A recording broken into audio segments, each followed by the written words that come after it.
Hai Brosis, selamat datang di channel Rinades. Pada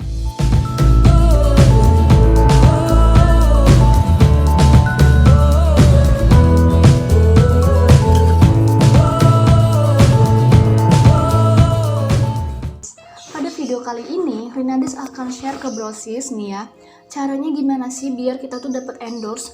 Padahal ini tuh udah tips part yang ketiga.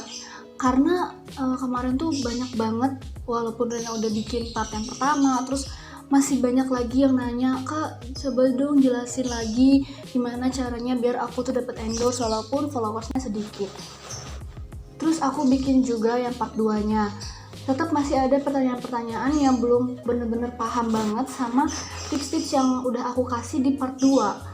Jadi di part yang ketiga ini aku akan jelasin secara detail apa itu cara ngerapin feed Instagram itu apa, terus juga penting gak kita itu harus ikut manajemen. Pokoknya ini tuh aku akan jelasin sedetail mungkin ya. Nah, sebelum kita masuk ke pembahasan video kali ini, Rinades ingatkan buat Brosis yang belum subscribe, klik tombol subscribe di bawah ini biar Rinades lebih semangat membuat konten menarik untuk Brosis. Silahkan klik. Nah Brosis, jadi nih ya tips dari aku nih. Gimana sih Kak caranya biar kita tuh di endorse dari brand-brand walaupun followers itu tuh dikit. Banyak banget yang nge-DM-in ke aku gitu, nanya-nanya seputar endorse. Oke, tips yang pertama nih ya, biar kita tuh dapat endorse walaupun followers kita sedikit. Yang pertama, kita itu harus rajin upload dulu. Maksudnya kayak misalkan penuhin feed Instagram kita dulu. Kalau misalkan baru 4, 5 foto di feed kita, itu tuh malah brand itu nggak tertarik gitu. Ya minimal 50 ke atas lah. Itu baru bisa dilirik sama brand untuk nge-endorse kita.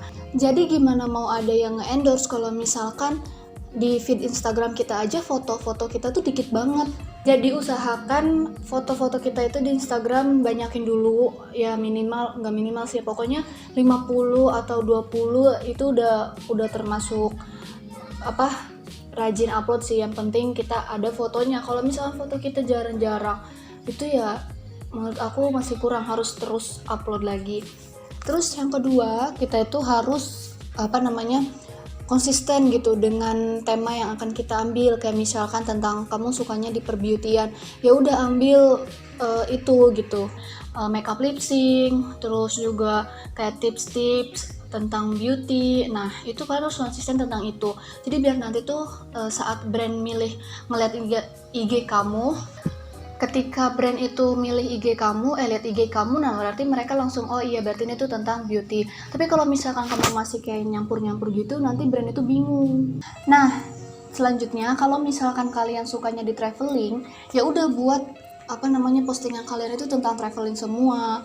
Entah itu foto-foto saat kalian lagi traveling. Terus kalau misalkan kalian tentang sport, ya udah tentang sport. Kayak misalkan kalian sukanya di olahraga, nah udah konsisten di situ gitu. Jadi biar nanti brand tuh kayak kalau yang sport kan nanti ada brand yang tentang sport nge-endorse kamu gitu, nih mau dong endorse sepatu sport. Nah next yang ketiga yaitu banyak banget nih yang masih nanya tentang kayak, Kak maksudnya komunitas itu komunitas apa? Kita itu harus banget memperbanyak pertemanan dengan influencer-influencer yang lain.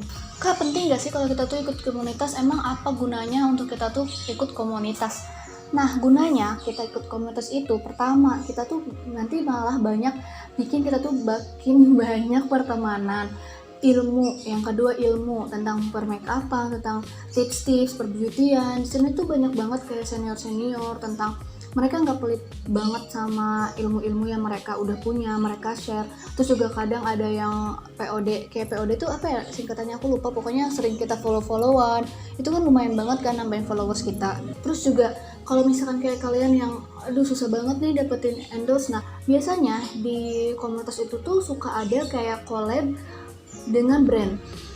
Dan biasanya dalam satu komunitas itu lebih dari 500 anggota biasanya ya. Kalau komunitasnya udah besar itu anggotanya lebih dari 500. Jadi ketika ada collab dengan brand itu, nanti kalian tuh kayak ngisi nama kalian, Instagram kalian, atau data diri kalian pokoknya. Nah nanti tuh brand yang akan milih yang akan milih kalian sendiri gitu, bukan semata-mata dari adminnya komunitas ini, enggak. Mereka hanya ngasih nama kalian untuk dikasihkan ke brand. Nah, brand yang akan milih kalian.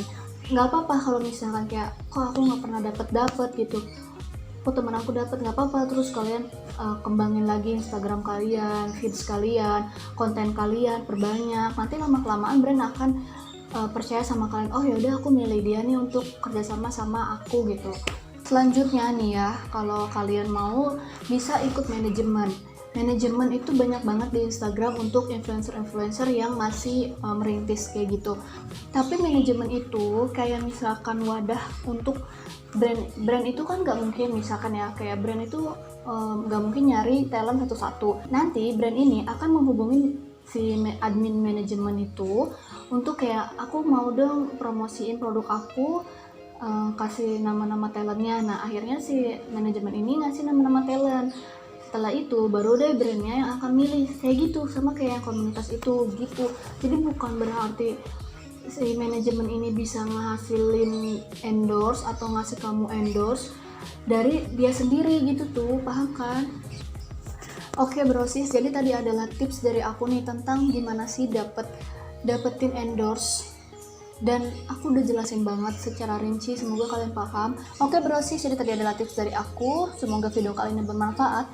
Jangan lupa buat brosis yang suka sama video kali ini, klik like dan share video ini ke teman-teman brosis ya. Sampai jumpa lagi, dadah.